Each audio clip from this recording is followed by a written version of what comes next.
So just out here doing some solo forms. I don't normally practice solo forms with a poleaxe of any sort, unless of course it's at a pel. In that case it's more along the lines of strike practice and not so much technique practice. I feel most martial arts are better taught with, or most weapon forms are better taught when you're working with a partner.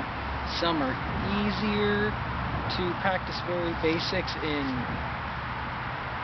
solo forms, others are not. I feel like this is one of the ones where it's doable, but you have to have some preconceived concept of what you're doing. Let me angle this up a little bit. There. You have to have some preconceived concept of what you're doing in order to be able to do it properly. And it helps if you have an understanding of other weapon forms. I believe longsword, at least in some basic ways, can translate to other weapon forms, particularly any weapon held in two hands distinctively. But I'm going to just try to go through and just do some free-form stuff, fighting an invisible opponent for the most part, and hopefully it's interesting enough. I will try not to flourish, because that would be very stupid of me. God, I don't like this. I don't like that it needs to have flattened sides in order for me to actually feel the direction of it, because this doesn't kind of auto-align like I would want it to in hand. But anyway, so we're going to do that. Let me readjust the camera and step back a bit. What I'll go ahead and do is just start from a neutral guard here and just go through those basic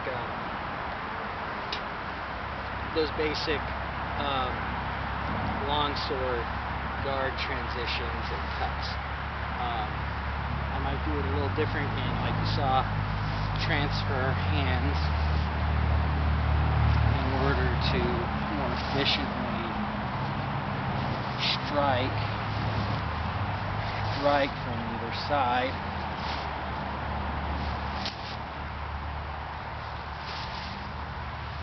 I think that would work.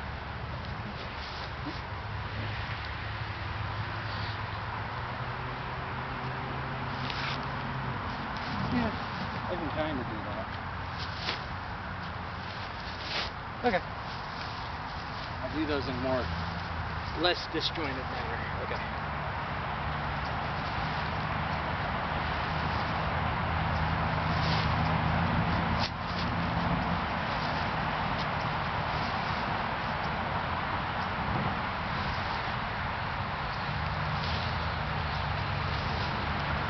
Yeah. The other thing about a pole arm such as this is I have the ability to thrust. I have the ability to strike. I also have the ability to strike, as well as I also have the ability to hook, and I can present the rear thrust. So things I like about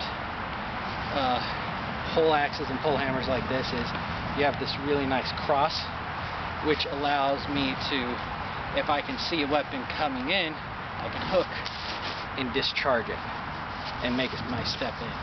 I could also come and pull weapon down by catching underneath, hook, pull down, or I could hook and push away.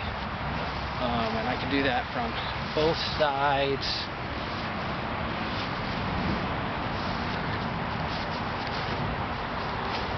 One side is easier to recenter for a strike, though I could easily pull and change up my distance. And really, you strike switch, thrust, thrust, strike. But yeah, like I said, these aren't meant to be anything specific. So I can easily guard with the cross. I can snatch with the underside of that cross, guarding here to push, snatching, catching underneath, cross there, right? I can, of course, do my regular strikes. I can also take and I can, theoretically, I can pin as well. So I can either hook the person, or if I can favorably gain advantage, I can take and I can pin them and push them back, and then try to draw. Let's see something. Boom. Boom.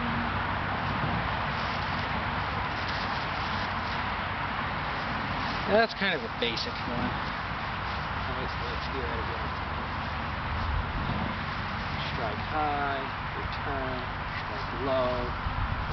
strike low, hook, check, thrust. Right. Do that from this side. High, boom, boom, low, hook, pull, thrust. Those are kind of basic. Yeah, like high,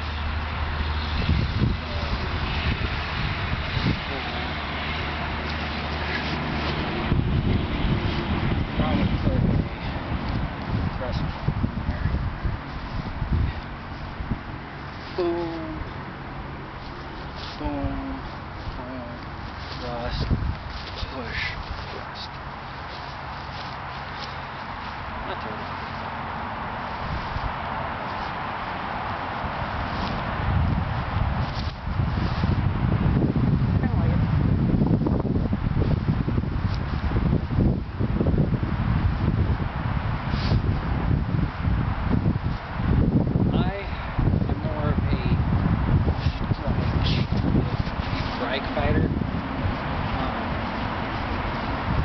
Mostly SCA, I don't get a chance to strike into your grappling range,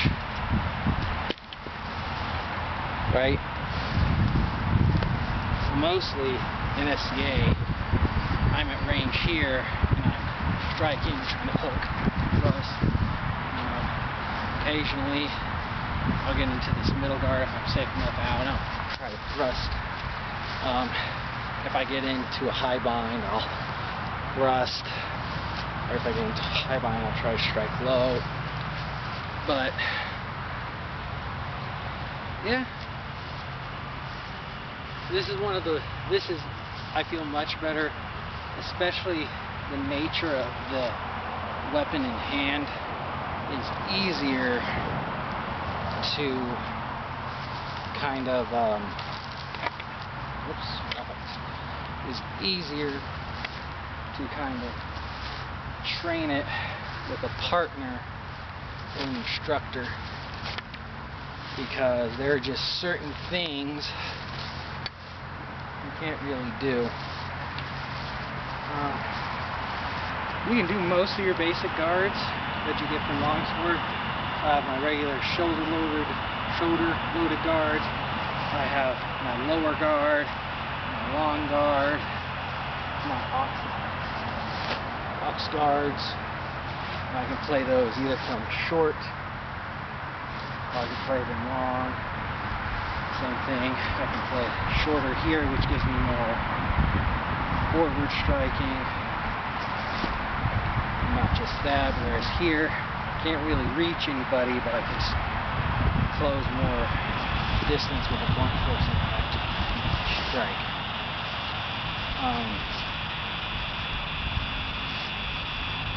Here, I can throw, strike upwards. I could also deliver a thrust like so.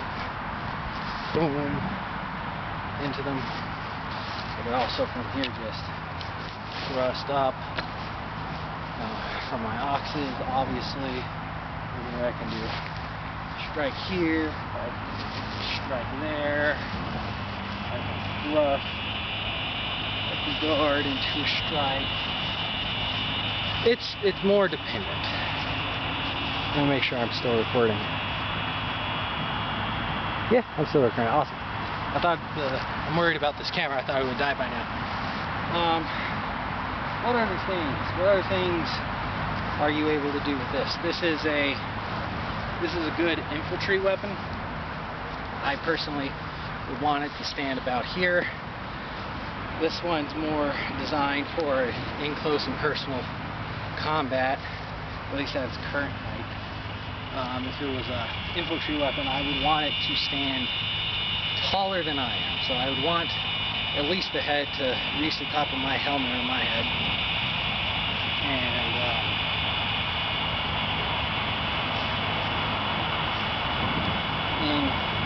in an infantry scenario, you'd be working more using it to guard hook shields, thrust guy, displace spears, you know. You could do a lot of damage running in, especially if you're a fully armored or half armored soldier, just running in and just striking and getting through, you know, just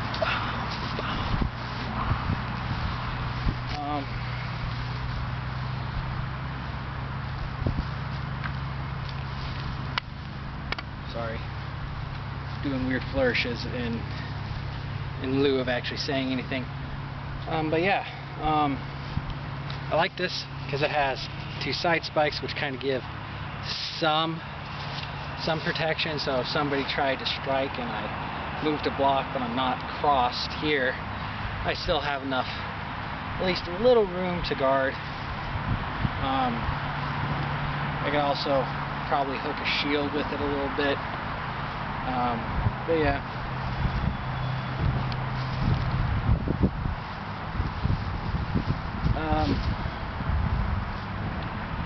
I don't know what else. Of course, there should be a butt spike on here, which would probably add some height to it, depending on how long the spike is.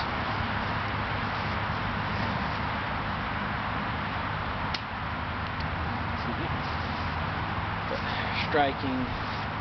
striking's pretty easy.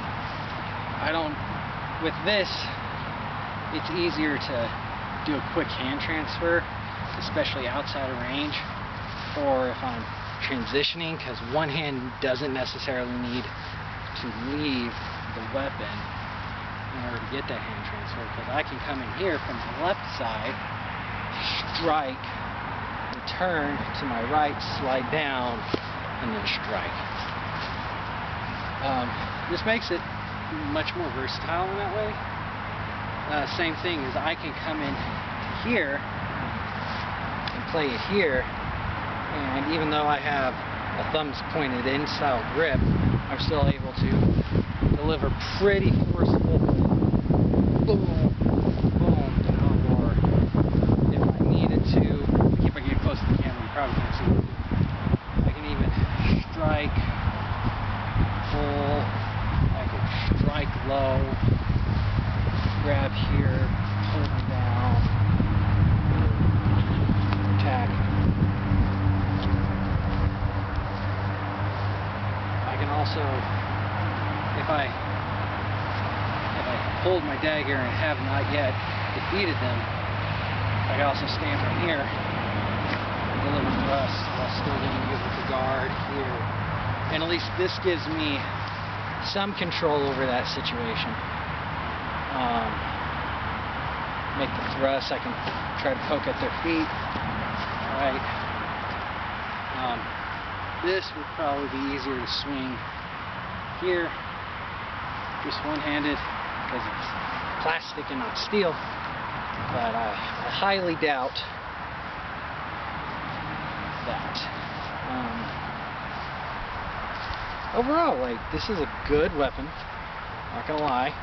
I do like poleaxe more than I like longsword, solely for the poleaxe has more versatility in this when it's used than the longsword really does. The longsword has a cutting and thrusting capability, but not so much a smashing and hooking capability.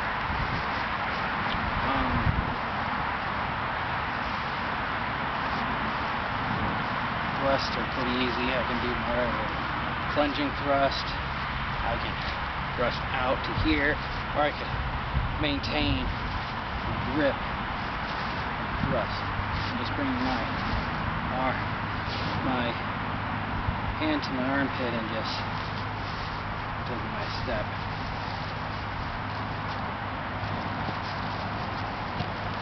That way.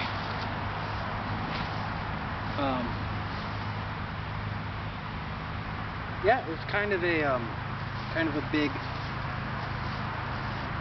big spear with the option to strike.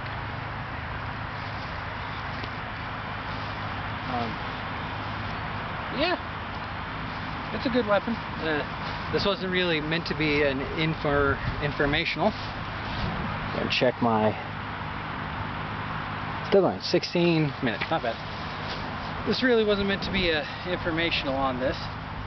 It's more so just a thoughts on it. Kind of play around with it, try to figure out a way to do a solo form routine of it, because there's not a lot of people around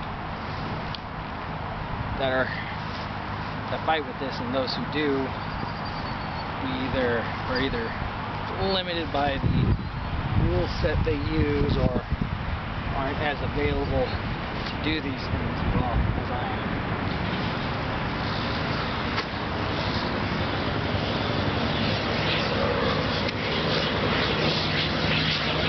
Light.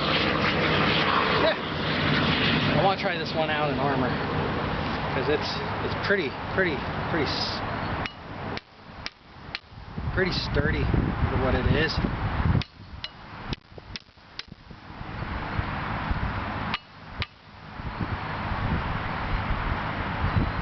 Like just minimal denting. But yeah. I might also get a more flexible and less rigid form one of these, but hopefully I'll be able to get out with a friend before too long and we can film some fights and do some fun stuff together. And he has the other one of this. I had two and I gave him one. But yeah, yeah, that's the my thoughts on the poleaxe. This is for those who might want to know what this is. Most of the HEMA community at this point understands what it is or knows where to get these.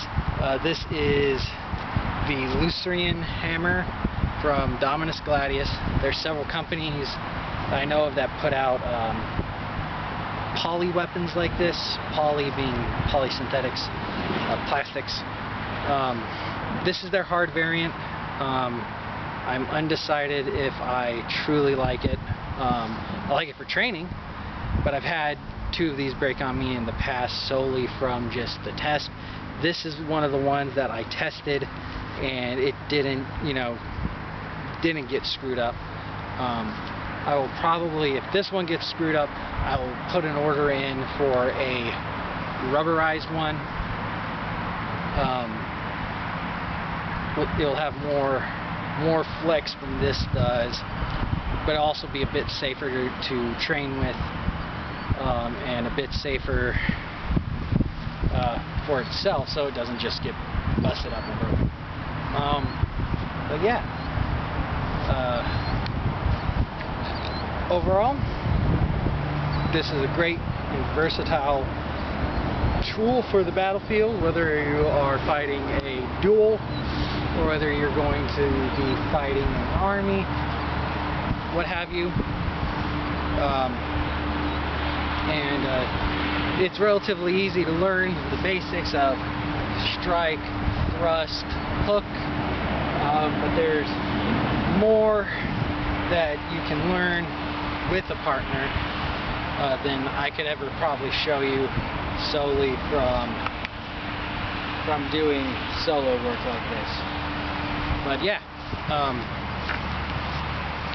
I'll probably have another just video of me out here playing around with it, just because the sun's starting to heat up the top of my head.